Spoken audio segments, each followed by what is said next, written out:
I'd like to share a little testimony with you today about when my wife and I were first married in 1982, and then in 1983 we had our first son, Mark Jr., born.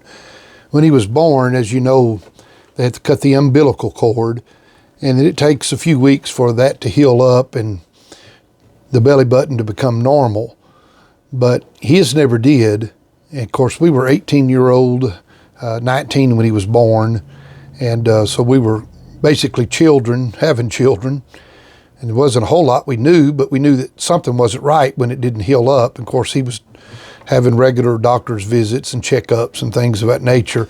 And the doctor informed us that he had what they called an umbilical hernia.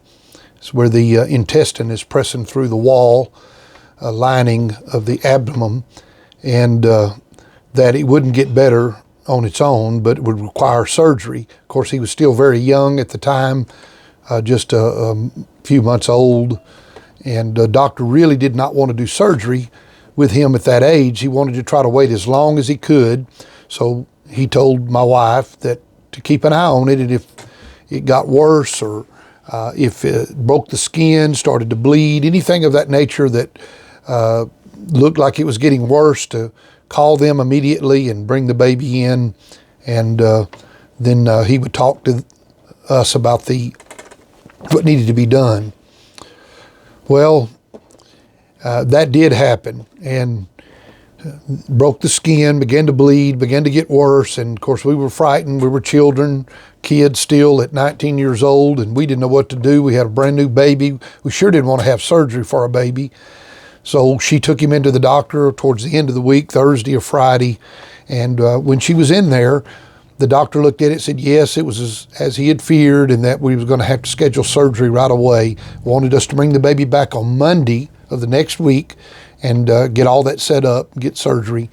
And so we went to church on Sunday morning, and we took the 17 miles away to the church we were attending, and the pastor was out of town that morning. The assistant pastor was there taking care of the service, and something, we had been at church there about a year, something we had never seen. The assistant pastor called for a prayer line, and he didn't know anything about the situation. We got in that prayer line, Lancaster Assembly, and went down to the front.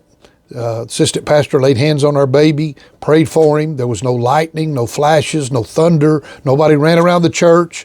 It was just, didn't seem like anything happened. And we got in the car. We drove back home to our apartment 17 miles away.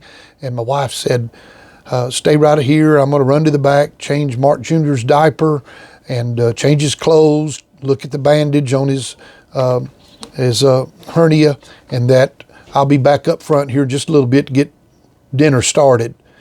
And it wasn't just a minute or so, and I heard a loud holler in the back, and I ran to the back and I said, what's the matter? And she said, there's nothing the matter, look. And she pointed to the bed where Mark Jr. was laying, and his belly button was completely normal. God had healed our baby. From the last time she had changed his diaper and changed the bandage to that moment, that belly button was completely normal. God had worked a miracle. And the reason I'm sharing this is because we're living in unprecedented times where there's a lot of sickness and a lot of fear, a lot of discouragement. But we don't need to forget that God is still a God of miracles, a God of healing, and that we can continue to put our faith in Him and that He will not fail us.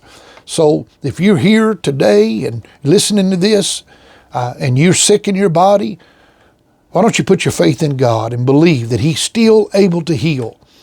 No matter if you've seen a miracle in shortly or it's been years, He's still the God that is able to perform miracles. Jesus Christ, the same yesterday, today, and forever.